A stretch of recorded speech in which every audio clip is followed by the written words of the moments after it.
Hey, good morning and welcome to Breakthrough Walls. I am Ken Walls and I'm your host, your unbelievably grateful host, because I have one of the most able people that I have ever known or met in my entire life. Her name is Gloria Mayfield Banks. She is I had the honor and privilege of seeing her speak at the 10X Growth Con years ago. And then I had an even greater honor and privilege of having her speak at a mastermind that I recently did, a retreat in Florida. And this woman is, you just wait. So listen, do me a favor right now. Stop what you're doing and share this out. Don't be selfish. Share this out and let's get 1,000,000 people on here. We'll see you guys in a second.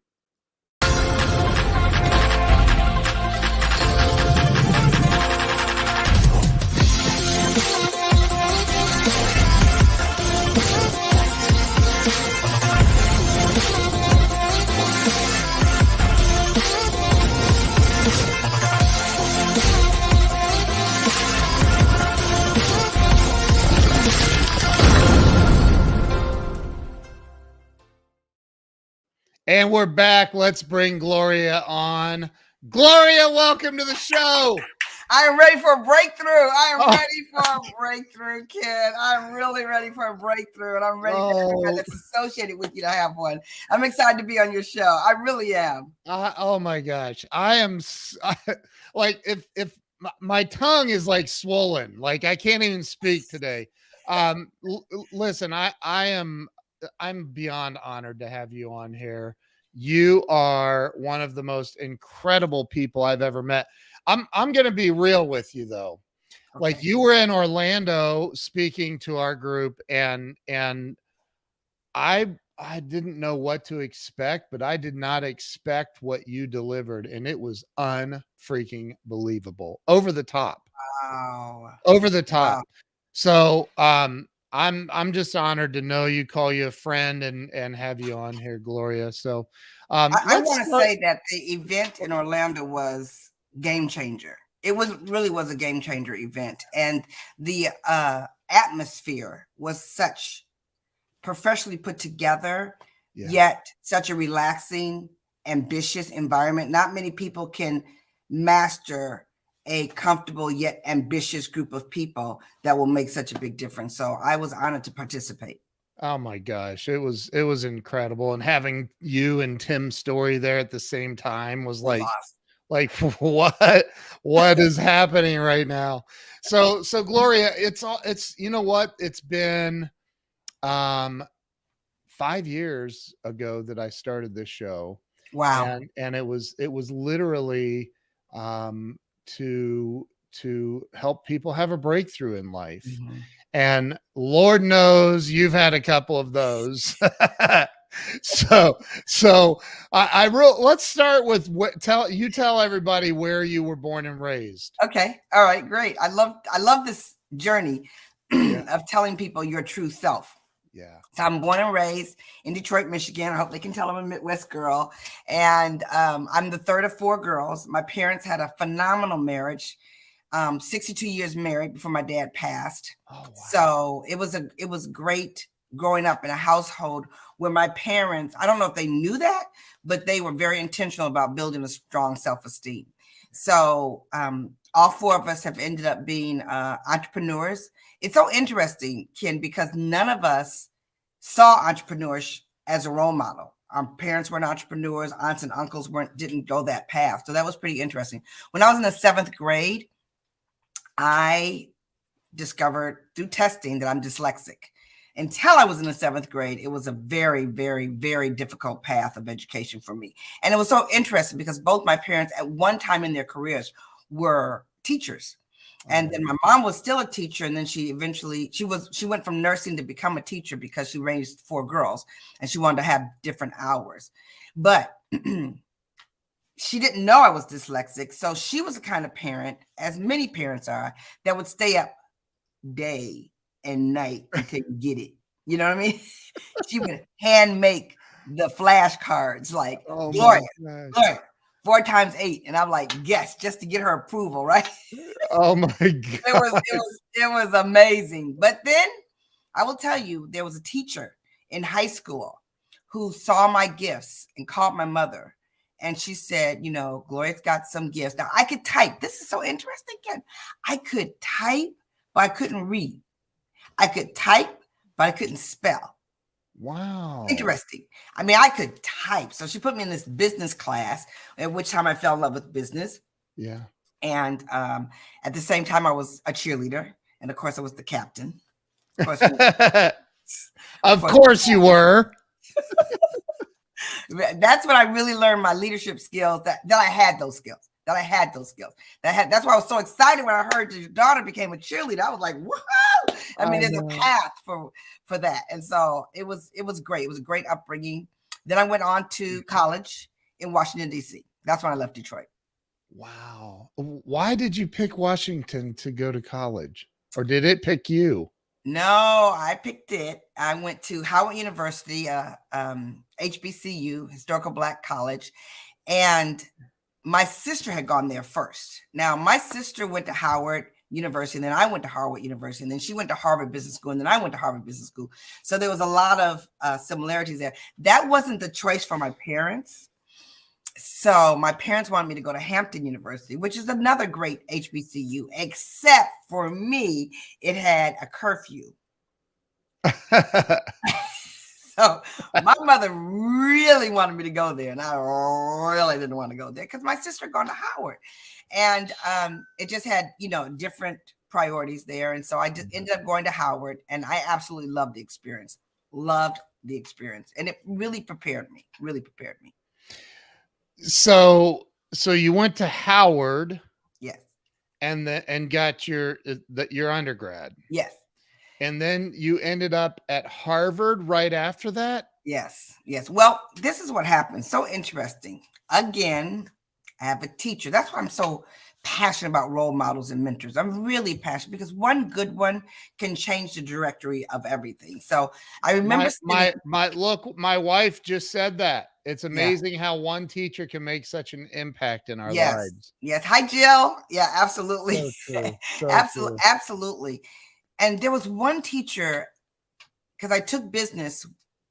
That's an interesting story why I took business, because it was the only one that didn't require a thesis. And because I was dyslexic, I was like, oh no, I'm not doing a thesis. I am not writing a long paper. And it was a lot of reasons, but that was one of the major reasons. Anyway, this one teacher said to me, if you go into sales, your success will not be subjective. One of the other two. I get them all mixed up. Will not be subjective. It'll be objective. Right. But I knew I was meant for leadership. So I wanted to go. And in that class, at that moment, I decided I wanted sales leadership. What I did was I took a job with Polaroid in management. And they had a management program, and it was all about manufacturing, and that I could take that course. So I was really excited about taking that position. From that course, I went into leadership, had nothing to do with sales. From that, I went to Harvard Business School. I got my MBA. And from there, I started my sales career with IBM. And what did that look like? How does one sell? And I know it's going to sound like a stupid question, but like IBM kind of sells itself. Like what do you do to go out and sell IBM services? I know that is such a great question, Ken, because number one, not many people go from Harvard Business School to sales. Right. They go from Harvard Business School to Wall Street. Right. They go from Harvard Business School to another big corporate type of position that's assumed that's where you go. Yeah. So IBM was very intentional for about a year or two about bringing leadership and very smart people into their sales force because they wanted a quantum leap. So I decided to go to IBM. They gave us a great offer, and I was selling the $4 million computers. This is when they had the really big computers, long sales cycle. I learned so much about sales and about the love of sales when I was learning IBM, when I was working for IBM, because I even had to learn the computer language. Okay, everybody imagine this. What? Dyslexic. English is enough. But then to learn computer language, XOXOXXXO, I was like, okay, got it. But I did. I learned it. I learned how to become a phenomenal salesperson, and I became part of their 100% club. Then I became number one in the branch. I learned about people skills. I learned about working with your support team. Learned about customer service. I learned about working with customers who didn't expect me to walk through the door. And turn them into a relationship, understanding their needs, able to explain it to them. I understood what sales really was, which was problem solving. And I became really good at it, and I loved it. And so I spent 2 years there, 2 or 3 years there. And then someone came and got me and asked me to do marketing. And I became an executive for a marketing company. And what I did was I used to teach other people how to write code for another computer company. And I did that for a couple of years. So you left IBM and went to a marketing company. I did. I left IBM, went into corporate, the way that a Harvard Business School person goes into corporate kind of thing at a high level. I was a highly paid executive. And I used to travel a lot. It was a great position. Again, a lot of learning with Stratus Computers, one of those fabulous offices with a fabulous American Express corporate card with a fabulous title, with a salary. That was great. However, it was great for a lot of reasons, a lot of training, a lot of education, but you never been in a situation where you're excelling, but it's not you. You're doing really great, but it's not necessarily what's meant to you. Excelling and being successful doesn't necessarily mean it matches your passion. Right. So, wow. It was at a tough time as well, Ken, in my life, because I had miscarried 3 children before that. And, when I go back, which I sort of skipped over, I was in the midst of domestic violence. Yeah. And I started Harvard Business School with a black eye. I went through these career changes with domestic violence. I remember, Ken, for anybody can relate, because I tell the story a lot, and I want to tell you why. Number one, domestic violence affects 1 out of every 3 women. Whoa. Right. They either have been with it, they've seen it, or they know someone who's been strongly impacted. 1 out of every 3. And I've gone on the Senate floor to talk about this. Wow. And the reason I talk about it so frequently is because the biggest issue with domestic violence is silence, is the fact that people don't talk about it. Right. So I talk about it, and a lot of people come, and it's been a very interesting place for me, because the same with dyslexia. Not a lot of people talk about being dyslexic. So it's just a lot. So at that time in my life, after I had lost 3 kids, and then I started successfully having children. I have 2 children now. Yeah. It was just a time that I needed to make a change. A girlfriend called me and she said, I'm leaving Harvard Business School in admissions. And do you want to apply for this job? And I was like, admissions work? No, admissions work was never part of the plan, except I had gone to Harvard.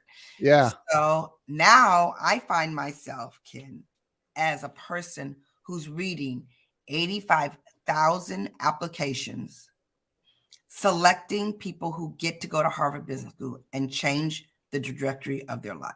So I don't want to skip over the well, we didn't really, but when you were in the midst of the domestic violence stuff, were you were married?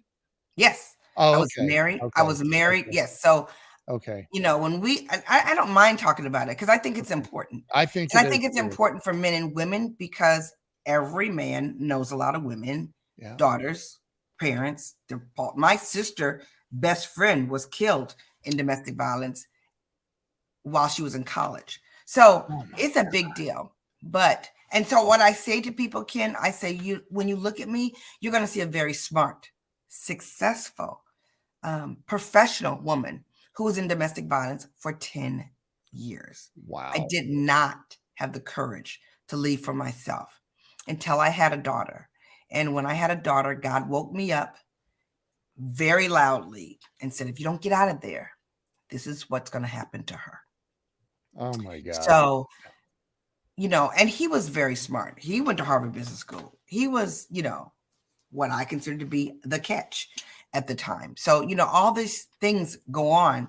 And I saw some of it prior to getting married. I can honestly tell you, I saw some of it. My father said to me, he looked me dead in the eyes. I don't know what he knew, but he said, Gloria, if you don't want me to walk you down that aisle, I will go in that church and I will tell everyone to go home. I said, no, Daddy, I'm ready to go. There were 700 people at that wedding. Oh, my Lord. Yeah, it was my mother's friends, their best friends, their best friends' friends, and their best friends, and every cousin in the world. It was a huge wedding. And I said, no. And, I tell people all the time, Ken, we all know this, that whatever is your gift can sometimes work to your detriment.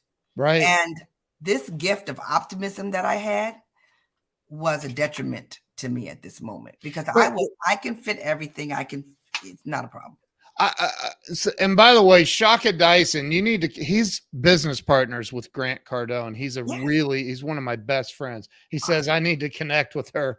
I would love that. He's amazing. You guys will love each other. But so my question is, and it's a little bit rhetorical because believe it or not, I've been on the other end of that. Right. And it happens. And it happens. Absolutely. Because as a man, like, you're like, I'm not fighting back. I'm not, right. It ain't going to happen. Like, right. It's not going to work. It's not going to work in your favor. But so I kind of can relate, but for those that may be watching or listening, that may be in the midst of it. Right. I look at it and I go, you stay in it because like, you just feel like it's going to get better or they're going to change or, what would you say to somebody that's in the midst of it that knows they want out, but they're terrified. They don't know how to get out. Okay. So the first thing I would say is a lot of times people think it's because they don't know how to get out, but it's really what keeps you there is shame. Shame and embarrassment keeps us there. There's a lot of people that are willing to help. There's a lot of places to go for help. There's not enough places for help. Let me say that first. There were many more dog shelters than they were shelters for domestic violence victims, but it's now changed.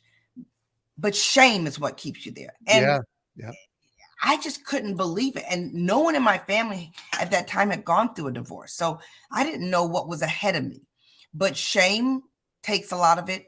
Courage takes a lot of it. That's why I work so hard with people on their courage and their confidence, because the courage comes first. Then the confidence is built from that. And that allows you to have choices. But I do want to say to anybody who might be dealing with that is that you do have the capacity to handle whatever has come your way. You do have the capacity, and you should dig deep to get the courage to make a shift. I know you don't know what's on the other side. I know, but I also know that what you see is not what's meant for you. With you're getting, and let me say this too, Ken, domestic violence is a wide range. It doesn't mean that the bed is burning when you come home. Yeah. It could mean that when the doorknob turns, your whole body changes. It could mean the wrong things are said to you and you find yourself cowardly in the corner crying with your thumb in the mouth because you don't know what to do. Right. It could mean so many different things. And I'm so glad you brought that up because it does happen to men a lot. Because take the shame and multiply it tenfold, because men definitely don't want to talk about the fact that they're in domestic violence and they don't want to hit back. Everybody's response isn't violence. Right. But it will make you do things that you don't normally do. And if someone is making you do something that you would not normally do, including cut off your family, cutting off your friends, making decisions, turning over your finances, doing things that you wouldn't normally do. That's a form of domestic violence. Yep. Yep. I honestly, I think this needs to be talked about a whole lot more Yes. because it's a problem. And I forget, I'm sure you may know the statistic, but I think there's a number of women who die from the day Oh, in the US, yes. just in the Yes. US. Yes. Now there are other And countries where it's it's kind of generational, expected. Ken. It's what? It's generational. Yeah. So if you've had it, Yeah. there's a huge chance that it's going to go down to your children. Yeah. Yeah. Man, and you're a voice to talk about it too, because Thank you. you've got the power. So that reminds me of that song. I forget who did it, but Right. You I got the power. So, But I want to say one other thing too, Ken, and I know that you can attest to this as well if you've been through it. yeah, When you're in the midst of it, you have no idea why. But years later, when I started to tell my story, I then understood. I understood because my story needed to be told and I was going to have a platform to tell the story. yeah, But I also, when I coach women and I talk to women, because I mostly deal with women, now when they come to me in fear or tears or they don't know what to do, it doesn't bother me. It doesn't shake me because I'm clear that there's so much more on the other side for them. yeah. So I'm like, you can cry. Doesn't bring me the tears. Don't worry. I can hear you through your tears. Doesn't bother me at all. Yeah. Wow. I mean, honestly, your energy. I mean, from the moment you stepped out of that limo at the house and you're like, is this really happening? And I'm like, oh my God, I love her energy just instantly. And it just hurts my heart. It really hurts my heart to think that you, Gloria Mayfield Banks, went through that. It really, really Thank hurts you. my heart because you are an amazing, amazing human. So, Thank you. Thank you. so, and there are a lot of other amazing humans Right. going through it, and it needs to stop. Right. It needs to stop. And the So, other thing, Ken, is it doesn't have to be domestic violence. The skill set that you need, the tenacity that you need, the capacity that you need to recognize that will push you through domestic violence, pushes you through a lot of other personal challenges that people have to deal with. That's why I love this breaking through walls, because there's a lot of different challenges. If it's not that, it is always something. It's always something. That's right. So, okay, back to when, look, my friend Debbie says she is a light. Oh, thank you. So back to, okay, now you're at Harvard. Can you imagine? I thought of something. You're like the admissions woman now, right?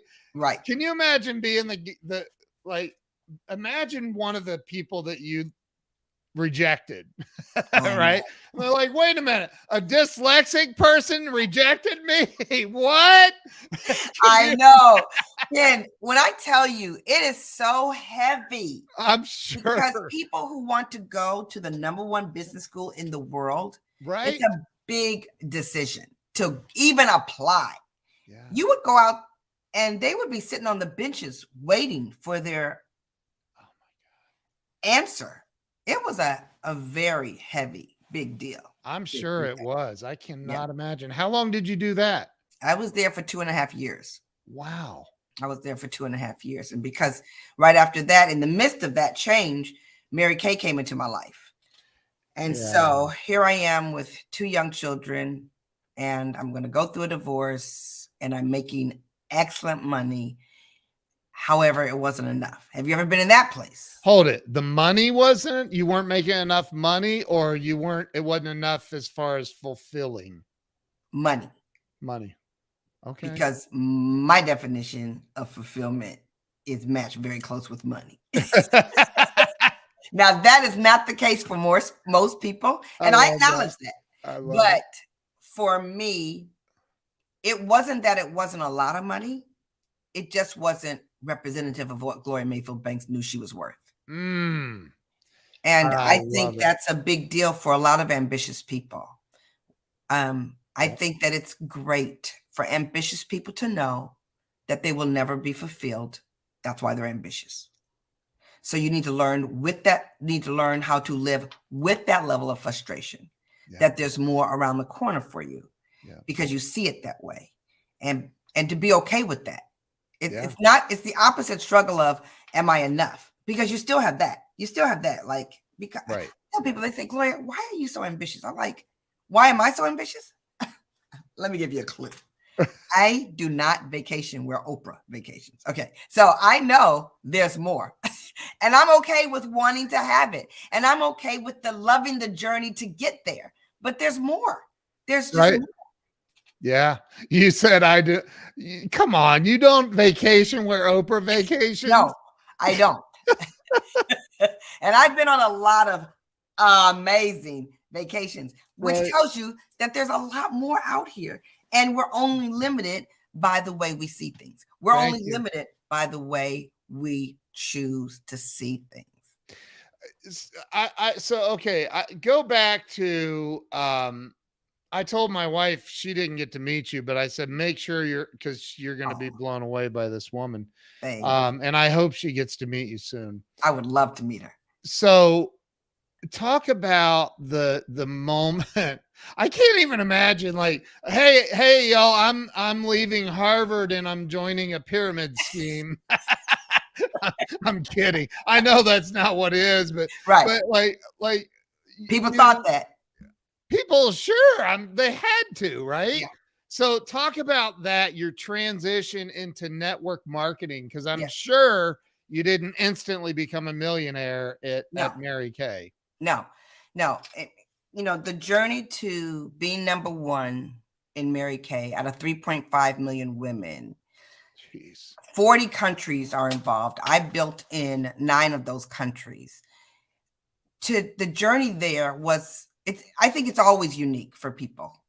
But for me, it was very unique because, number one, I did not want to be an entrepreneur. I meant, period, to climb the corporate ladder. That's why I went to Harvard Business School. Right. I wanted to break the ceiling until I found that it was brick. I thought it was glass because everybody called it a glass ceiling, but it isn't glass. It's brick, okay? And you're not going to break through it, some of us. So anyway, I mean, it's so crazy. Yeah. I just went down to my girlfriend's house because she was having a Mary Kay party. And I was like, okay, I'll come. And you're cooking, right? She's from Jamaica, great cook, still one of my best friends in the world. And I went down there with both kids. And there was 3 other women there. They each had a 1-year-old. So here we are, 6 kids. 6 kids under 2. Wow. And 5 women at this Mary Kay party, of which I don't wear makeup. Let's be clear. I didn't wear makeup. The only time I wore makeup was to cover that black eye.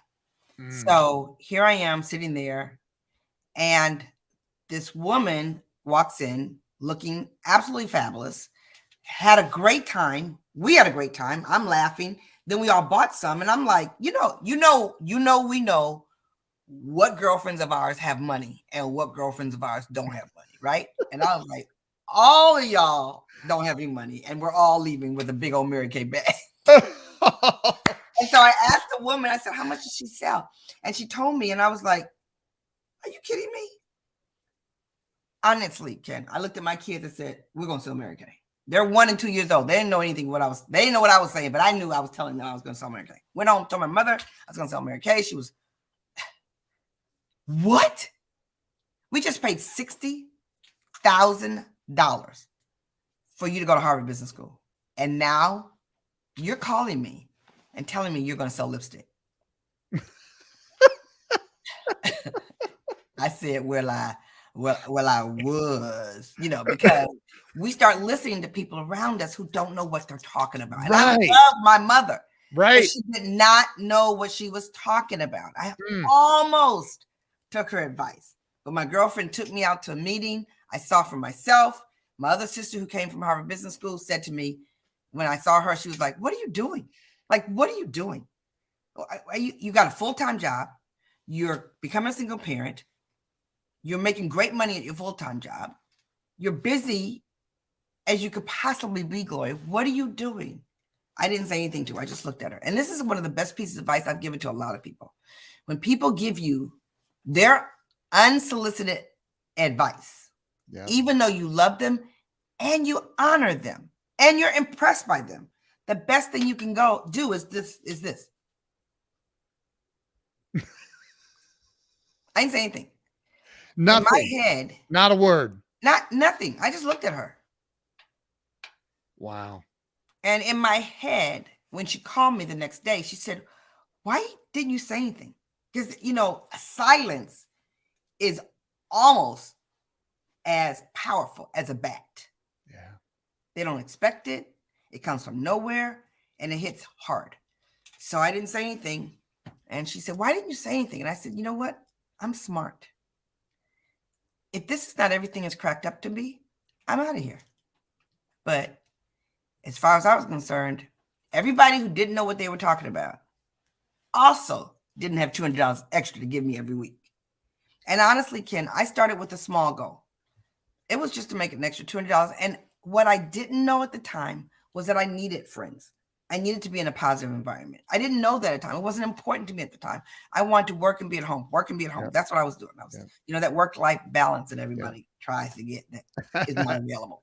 So I started that way. It moved quickly. Yeah. Number one, I was very intentional. I wanted money. Number two, I wasn't afraid of sales. I had already done it. Number three, I know how to study. So I went right in there and I started studying like I was going to learn this craft. If I didn't do it, it's because I didn't want to do it, not because I couldn't do it. I tell people all the time, no woman can ever convince me she cannot do it. You can convince me you don't want to do it, but you cannot convince me that you can't do it, because you can. We do such insurmountable, huge things. That's why I'm so passionate about women's capacity to do big things. So anyway. Well, I have a question. Yes. You told me I could interrupt you. Yes. I have a question. Yeah. In the beginning, you said it was to make an extra $200 a week. Yeah. So you stayed at Harvard for a minute. Yes. Okay. Yes. I stayed at Harvard for like a year and a half. Okay. So what do you think the number one thing is that in you that separated you from everybody else in that first year and a half? What's the number one thing? The number one thing. I think the number one skill was emotional management. I think the number one skill was emotional management, because everybody was coming, like you started off with the pyramid thing. People don't understand it. Yeah. So when you don't understand something, you don't think it's good. Right. So when people don't like what you're doing, when you do it anyway, your actions, your success, your climb makes other people uncomfortable. Yeah. When you make them uncomfortable, they say things. So I was getting a lot of that, and so quickly I learned that it wasn't important for me to explain it to you. I chose what to do. What was really important for me to understand was how I was serving the people in front of me. I quickly understood that the product would change the way a woman felt about herself and her purchasing experience. Not everybody wants to purchase the same way. That's why we have so many ways to purchase the same product, number one. And number two, I knew that making a significant increase in my income was going to impact my life. And I knew that that same impact could impact other women. And when people would come to me that I became courageous enough to invite into this career, when they came to me in tears, thanking me for letting them be a part of my team, I was like, it's on and popping now. Like, it is on and popping. So the next thing I did that was different than most is I worked the numbers. People would get so emotionally attached to a person's yes or a person's no. I got emotionally attached to, did I ask? Did I ask enough people? Did I ask enough people? See, the way I see it is that there's a zillion people out here. There's a zillion people out here, and everybody doesn't need to say yes. I just need a couple of good yeses. And I might have to go through a couple of hard no's to get to a couple of good yeses. But it was giving me everything I needed. Number one, I didn't know it. I needed a real positive environment. I didn't know that because of the domestic violence and because of small children, and I was overwhelmed and you know, but when I walked into that environment and I saw a plethora, I don't know how to say the word. My husband says, Gloria, don't say words you can't say. Plethora. You know, plethora. Thank you so much. And he says to me all the time, Gloria, show me that degree. Show me the degree. Like, why can't you spell? Well, and rumor has it that your husband has the very best first name on the planet. Yeah, he does. Ken and Ken. Is that hilarious? Ken Banks. Oh my gosh, Ken, I got to invite your people to watch our podcast, Banking on the Banks. Yes. It's a fabulous podcast. And I can't believe that I am the straight guy because he is beyond hilarious. You Kens are special. You guys, I saw an episode where you guys were talking about sex, and I was like, oh my God, it was so funny because he's sitting there looking you up and down. It was just hilarious. Oh my God, you don't even know what I have to go through. When I was like, we cannot talk about sex. How we really get cosmetics? He's like, we're gonna talk about it, okay? We're gonna like, okay, all right. I'd be crazy. I love it.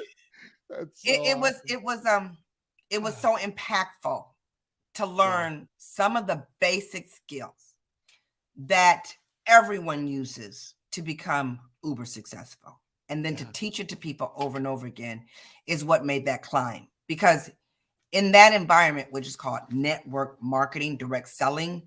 Yeah. Which is, by the way, one of the best ways in the world to become very wealthy. Yes. So it's really not, I don't believe it's a pyramid scheme. I just said that because that's what everybody thinks. Right, exactly. You have to face the reality.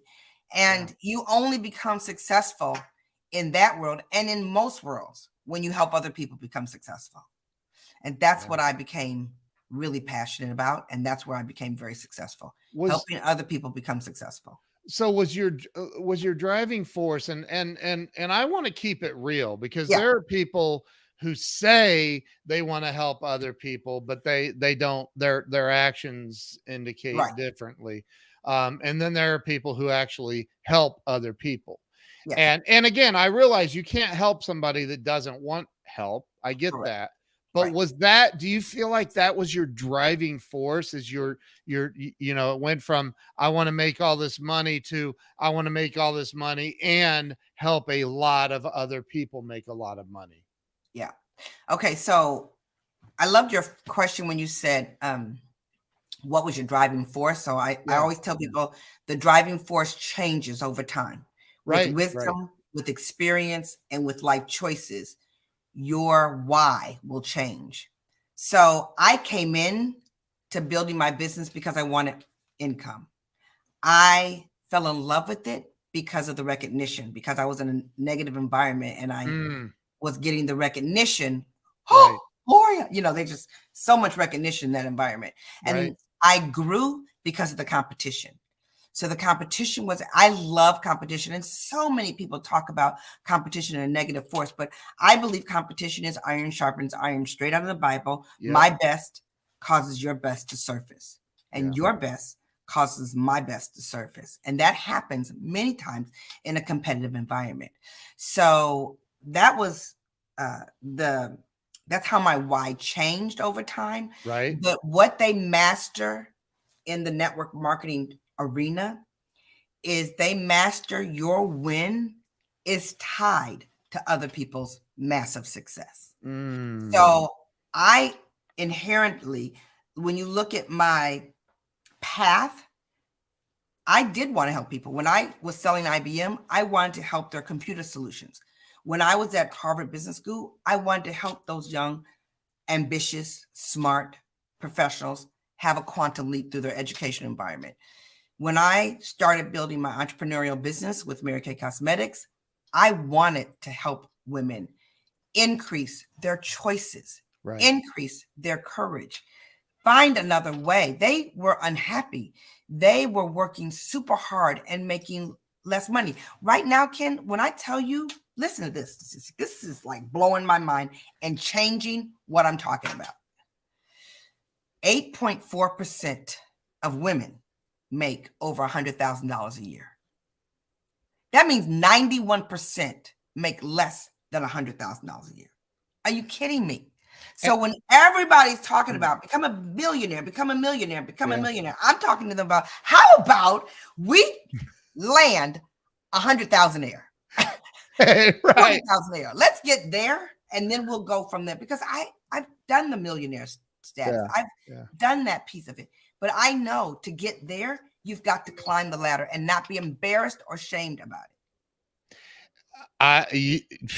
You are so right. So I'm sure you know Larry and Taylor Thompson, and they talk about the you know, on Instagram, especially the Lamborghini bikini crowd. like I'm gonna go rent a Lamborghini for a day so I can take some Instagram pictures. Right.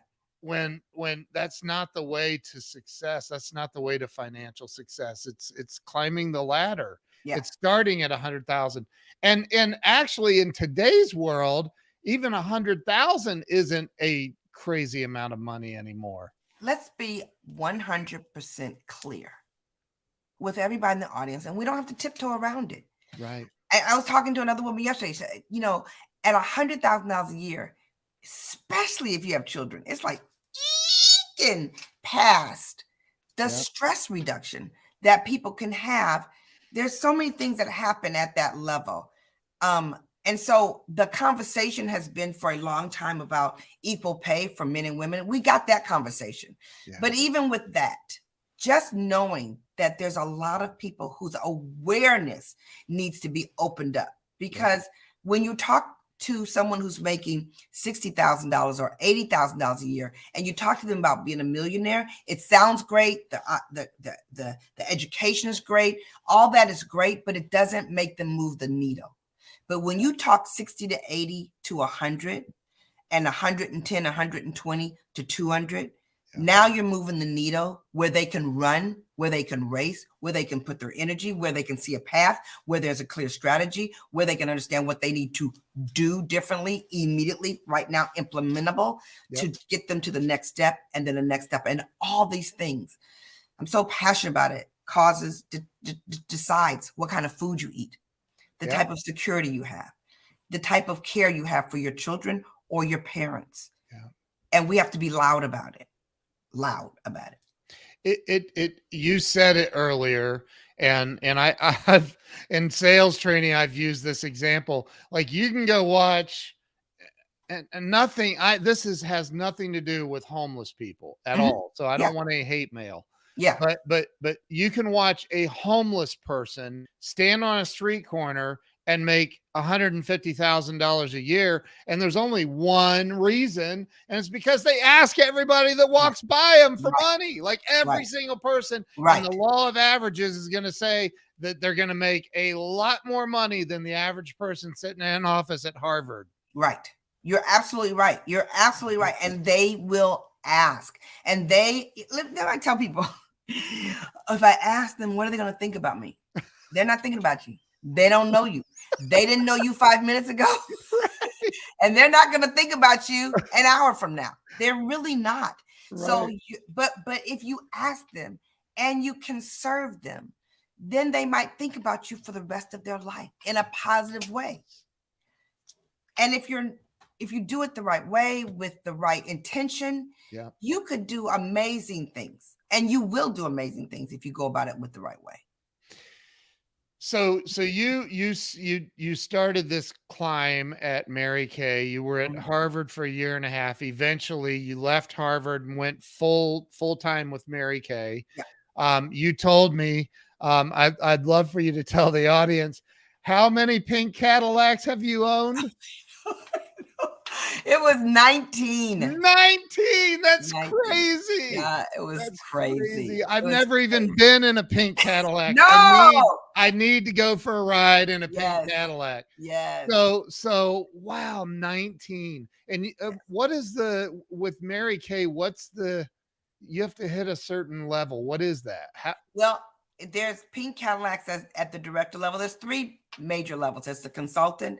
There is the sales director, okay, who really teaches the consultants. And then there's the national sales director who teaches the consultants as well as the directors.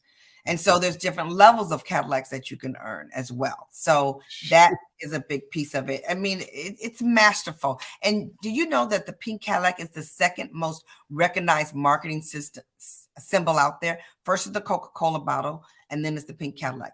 You may never see it, you may never touch it, but you know exactly what it stands for. And I remember picking up one of my last ones. I went from the dealer to the bank, and the security guard at the bank says, "They still give out pink Cadillacs?" I've never seen one. And so there's a point of pride and expectation there. Wow, that is Absolutely. so cool. I think so. So as you built this, and I think I want you to answer this, but what is the key to the mass? I mean, you got to out of 35, how many? 3.5 million worldwide. 3.5 million women worldwide representing Mary Kay. Mhm. And you got to number one in the whole world. That's crazy. I built my retail business to $35 million in a year. And it was a very big company. I only had to deal with my piece of it. But when you're like, I trained all over the world on 6 continents. When you understand that you have the gift to teach and the gift to inspire and the gift of simplicity all at the same time, there's a million things you can do with that, because everybody needs to understand. Everybody needs to be inspired. There's a difference between being inspired and being motivated. And motivation is really important. And if we're not careful, we will devalue motivation.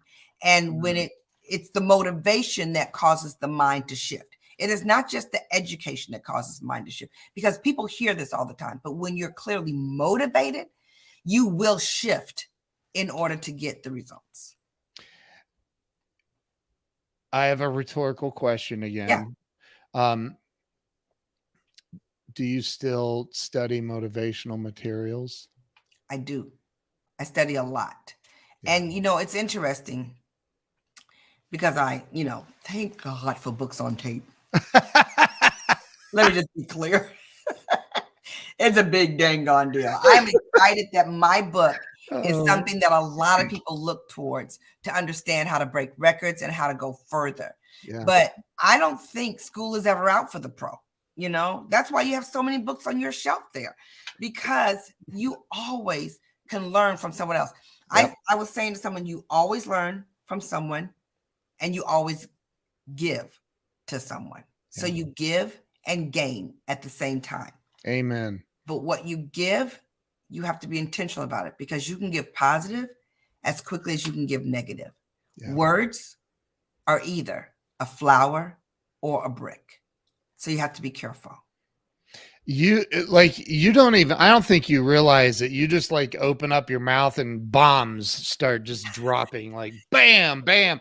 My wife just put that up. School is never out for the pro.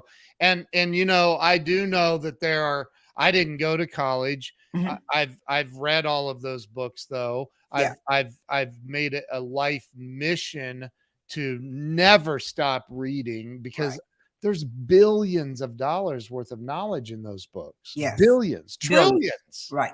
I mean, just so much. So let me ask you this. What is in your opinion, and the number one answer to this is fear. And I think it goes deeper than that. Okay.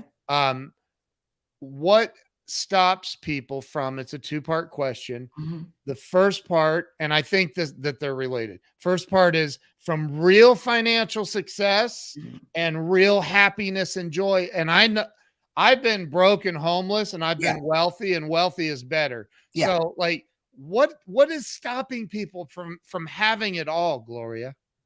I think you said it when you said fear, but beyond the fear, I do think it's lack of role models. When you don't see people that are close to you and how they made it happen, Right? they get stuck in the how do I do it? How do I do it? How do I do it? Instead of just watching someone, you can copy cat as long as you copy the right cat. I think role models are a huge lack in people's, can I possibly do that? I think that they focus so much on the top of the staircase that they miss the next step. So what I want to say to people is that, it's the process, and ambitious people fall in love with the process.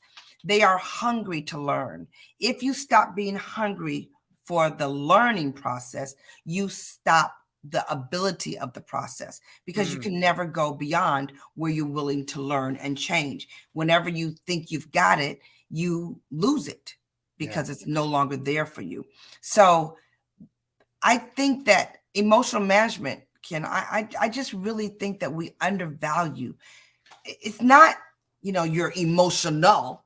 It's how do you use the emotions to move past the fear? How do you learn how to choose love over and over and over again? How do you not let people knock you off your game?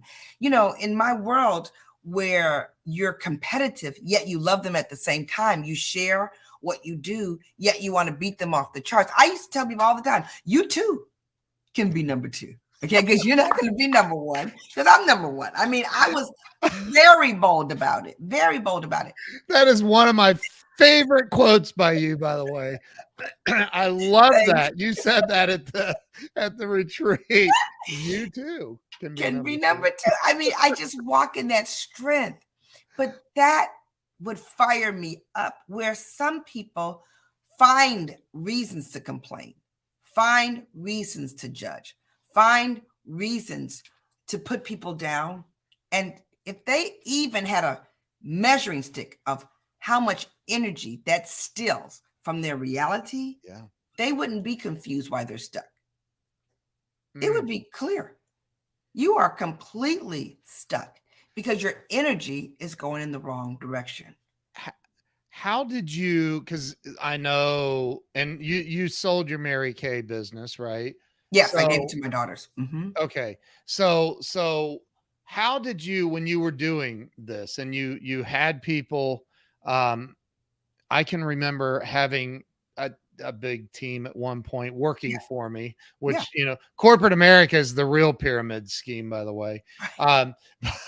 But you know, and people would just disappoint me. I thought this was going to be a rock star, and then they stole from me, or they, how did you personally, when you recruited somebody or you worked with somebody, you poured your heart and soul into this person, and then they screw you over?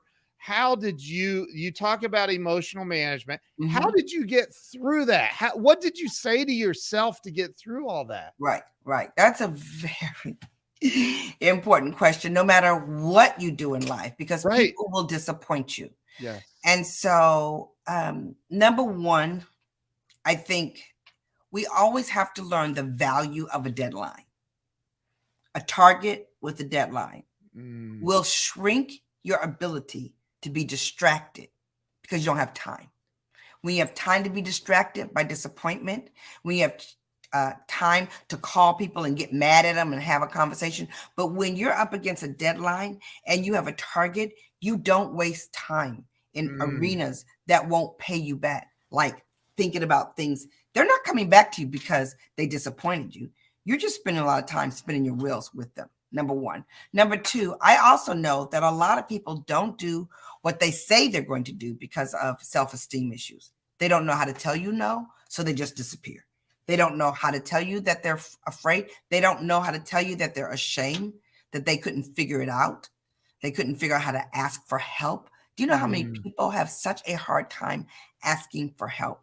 I want to clear up and be real clear with people. You can't sell your Mary Kay business, but there are some things that you can do to give your children a legacy once you get to a certain place, and that's a whole nother talk show. But I just wanted to be clear with that. But even in doing that, what you give to people in terms of time, money, energy, education, strategy, and then they don't do anything with it for whatever reason, you can get all bogged down with that.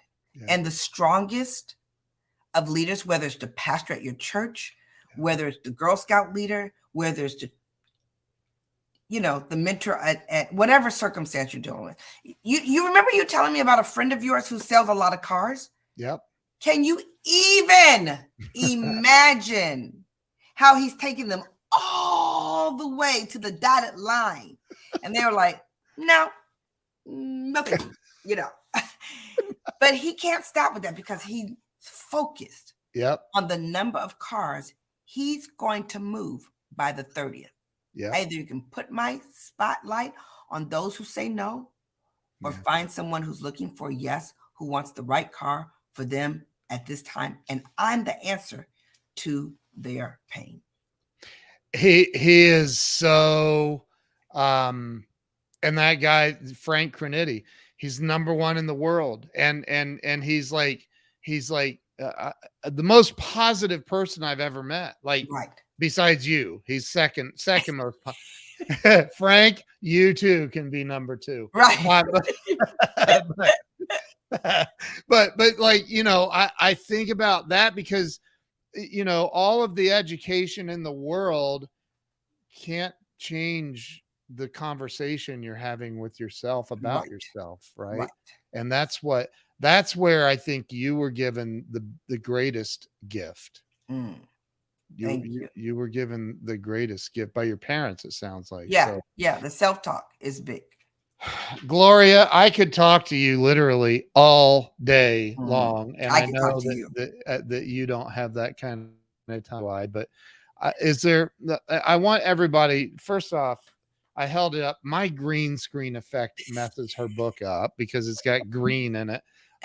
But her dress disappears. She's wearing a green shirt in that.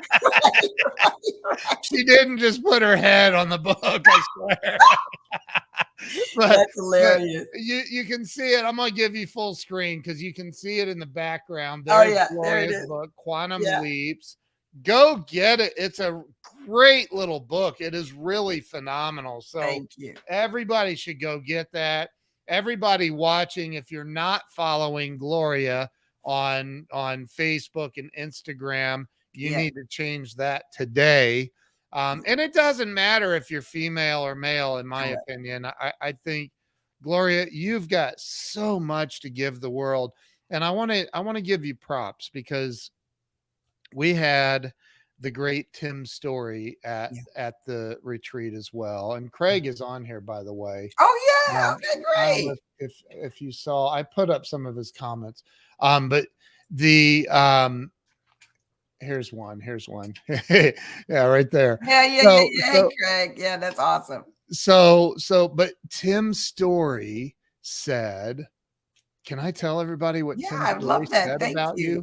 So Tim said, Gloria, you didn't even have to stay. You just stayed so you could hear Tim speak, and it was amazing, right? Right. And Tim starts off his talk with us like this. Everybody give it up for Gloria Mayfield Banks. Can you guys believe we have the #1 Mary Kay rep in the world sitting in our presence?